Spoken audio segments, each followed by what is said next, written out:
अस्सलाम वालेकुम रहमतुल्लाहि व बरकातुहू। आप देख रहे हैं मेरा फेसबुक और यूट्यूब चैनल और मैं हूं गुलाम नबी मद्दी। आज 2 नवंबर 2022 है और आज दिन है बुध का। नाज़रीन किराम, इमरान खान के लॉन्ग मार्च का आज छठा रोज़ है। इमरान खान के लॉन्ग मार्च को रीशेड्यूल किया गया है।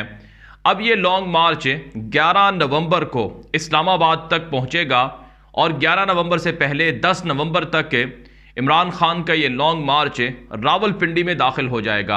आज इस हवाले से असद उमर ने ट्वीट भी कर दिया है और बता दिया है कि हमारे लॉन्ग मार्च के हवाले से जो तब्दीलियां हैं वो हो चुकी हैं और ये तब्दीलियां मुख्तलिफ वजूहात की बिना पर की गई हैं और ये तब्दीलियां दरअसल इमरान खान के लॉन्ग मार्च की कामयाबी को देख कर की गई हैं। आप जानते हैं ये लॉन्ग मार्च एक ऐसा हथियार है इमरान खान के पास है कि जिस हथियार ने चले बगैर बड़े बड़े काम कर लिए हैं और इमरान खान के पास एक ऐसा एटम बम है। आप जानते हैं दुनिया के अंदर जो एटम बम होते हैं वो चलाने के लिए नहीं होते हैं। आज तक दुनिया के किसी मुल्क ने एटम बमों को चलाया नहीं है, सिवाय अमेरिका के बाकी किसी मुल्क ने एटम बमों को नहीं चलाया। सिर्फ ये एटम बम डराने के लिए होते हैं और दुश्मन से या मुखालिफ से एटम बम चलाए बगैर अगर काम निकल जाए तो ये बहुत बड़ी कामयाबी होती है। तो इमरान खान के पास जो एटम बम है वो अवामी ताकत का है। अवामी ताकत इमरान खान के साथ है और अब तो मुखालिफिन भी तस्लीम कर रहे हैं। अहमद बिलाल महबूब जो पाकिस्तान के मशहूर जो सर्वे करने वाले हैं, उनकी जानिब से कामरान खान के प्रोग्राम में यह बात कही गई है कि इमरान खान की पॉपुलैरिटी बढ़ चुकी है। कुरम के अंदर जो इमरान खान की जीत हुई है, सिर्फ उस जीत के हवाले से अहमद बिलाल महबूब ने कहा कि वहाँ पहले 24% वोट था इमरान खान का, अब वहाँ 58% हो गया है। तमाम के तमाम पाकिस्तान में तमाम के तमाम हलकों में इमरान खान की पॉपुलैरिटी की यही वेव है। उन्होंने ये भी कहा कि ये फैसला जो PDM ने किया ये खुद उन्होंने भी किया है और उनसे करवाया भी गया है। रजीम चेंज ऑपरेशन में जो फैसला करवाया गया या किया गया, इन दोनों की कीमतें PDM इस वक्त अदा कर रही है और PDM का सियासी मुस्तकबिल ख़त्म हो गया है। भारत नाज़रीन किराम, इस वक्त इमरान खान का लॉन्ग मार्च वो गुजरांवाला के बाद अपनी मंजिल की तरफ रवां है। जिस जगह भी इमरान खान जाते हैं उनका बड़ा इस्तकबाल होता है और इमरान खान का ये लॉन्ग मार्च आहिस्ता आहिस्ता रफ्तार इसकी स्लो हो गई है, लेकिन पाकिस्तान की आवाम को मोबिलाइज़ करने के लिए ये मार्च बड़ा अहम है। ये बात नहीं है कि ये मार्च सिर्फ और सिर्फ इस्लामाबाद जाएगा और इस्लामाबाद के अंदर शहबाज शरीफ की हुकूमत गिरा कर आ जाएगा, ऐसा नहीं है। बल्कि इस मार्च के कई अहदाफ हैं और वो अहदाफ पूरे भी हो रहे हैं और ये मार्च अपने अहदाफ पूरे भी कर रहा है। सबसे बड़ा हदफ ये है कि लोगों को मोबिलाइज़ किया जाए और लोगों को बताया जाए कि इमरान खान किस तरफ खड़े हुए हैं और उनके मुखालिफिन किस तरफ खड़े हुए हैं। और ये इलेक्शन कैंपेन भी है और ये इलेक्शन मुहिम भी है जिसमें इमरान खान इस लॉन्ग मार्च के ज़रिए से कामयाब हो रहे हैं। दूसरी तरफ इस लॉन्ग मार्च के कुछ अहम नताइज भी सामने आने लगे हैं। इमरान खान को पसे पर्दा राबते करके मोहलत मांगी गई और ये कहा गया कि हमें कुछ अरसे के लिए मोहलत दे दें, कुछ दिनों के लिए मोहलत दे दें, हम वो काम करेंगे जो आप चाहते हैं या जो आपके साथ आवाम चाहती है। तो वो मोहलत मांगी गई है। तो इमरान खान ने वो मोहलत दी है और कहा है कि चलें एक मरतबा फिर देख लेते हैं, क्योंकि इमरान खान नहीं चाहते कि अवाम और पाकिस्तान के इदारों का या पाकिस्तान की सिक्योरिटी का तसादुम हो, किसी का खून बहे, इमरान खान नहीं चाहते हैं और वो अब तक पुरअमन स्ट्रगल करते आए हैं। तो इसलिए इमरान खान ने अपनी स्ट्रेटजी को तब्दील भी किया है और उसके नताइज भी आना शुरू हो चुके हैं। चुनांचे नाज़रीन किराम, अंदर खाना मुस्लिम लीग नून बड़ी परेशान है। आपने देखा होगा परेशानी का ही आलम है कि एक एक दिन में कई कई प्रेस कॉन्फ्रेंस हो रही हैं। कभी मरीम नवाज प्रेस कॉन्फ्रेंस करती है और कभी राना सनाउल्लाह प्रेस कॉन्फ्रेंस करता है और कभी कोई और प्रेस कॉन्फ्रेंस करता है, क्योंकि उन्हें पता है उनके पास 28 किलोमीटर के अलावा कोई और हुकूमत है नहीं और सूबों के अंदर जो इमरान खान की हुकूमत है अब वो उनका मुकाबला कर नहीं पा रहे हैं।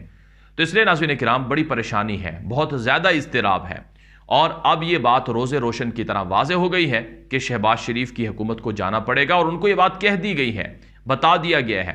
जैसे ही चाइना से वापस आएगा शहबाज शरीफ उससे छुट्टी करा दी जाएगी और शहबाज शरीफ वैसे चीन गए हैं, भीख मांगने गए हैं। जो $6 अरब का कर्ज़ा पाकिस्तान ने इस साल चाइना को अदा करना है, वो कर्ज़ा शहबाज शरीफ की हुकूमत अदा नहीं कर रही है, क्योंकि कर्ज़ों के मद में जो पैसे हैं वो शहबाज शरीफ की हुकूमत 75 रुकनी 78 रुकनी काबीना के ऊपर खर्च कर रहे हैं, खूब लूट मार कर रहे हैं, दोनों हाथ से लूट मार कर रहे हैं। तो इसलिए पैसे वो भीख मांगने गए हैं कि हम आपको कर्जे अदा नहीं कर सकेंगे। लेकिन जाहिर सी बात है, जब कर्जे इस साल अदा नहीं किए जाएंगे तो वो कर्जे डबल हो जाएंगे और मज़ीद उन पर सूद लग जाएगा। और आपने देखा कि पाकिस्तान की PIA का एक बहुत बड़ा जहाज़, हालांकि शहबाज शरीफ 10-12 बंदों को लेकर जा सकते थे, लेकिन उन्होंने अपने साथ कुछ 40 से ज़ायद लोगों को वो लेकर गए हैं। ज़्यादातर जो लोग मुशीर गए हैं उनके साथ वो घूमने फिरने गए हैं, वो चाइना अयाशी करने गए हैं, इंटरटेनमेंट के लिए गए हैं।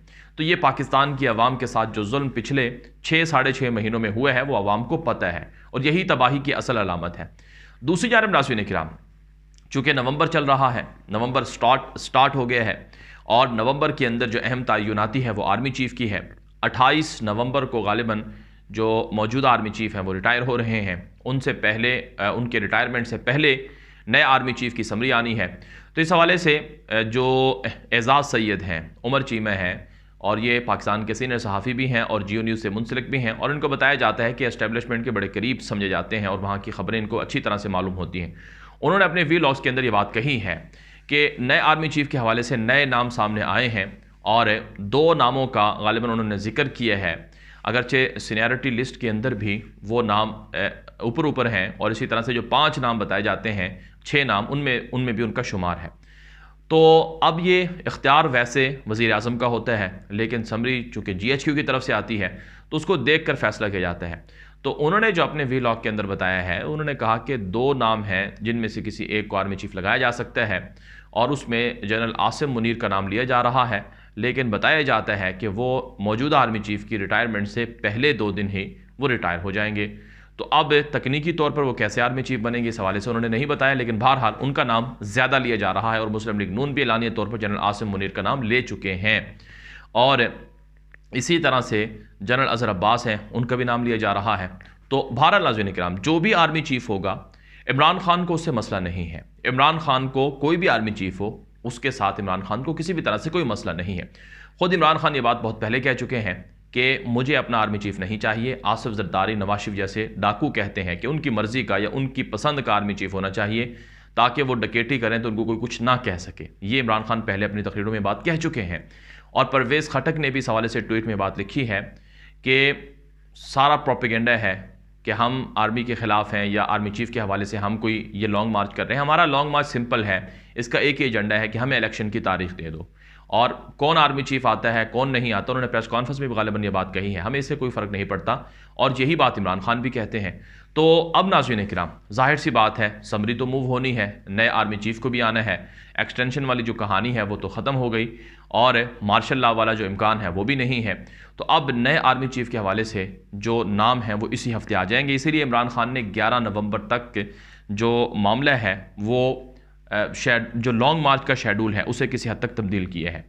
दूसरी जानिब नए आर्मी चीफ़ की तयनाती के बाद जो PDM की उम्मीदें हैं क्या वो पूरी होंगी, क्या PDM इलेक्शन में जाएगी, ये वो सवालात हैं जो पूरी पाकिस्तान की आवाम जानती है कि PDM इलेक्शन से भागना चाहती है, वो इलेक्शन लड़ना ही नहीं चाहती, उसे पता है वो हार जाएंगे।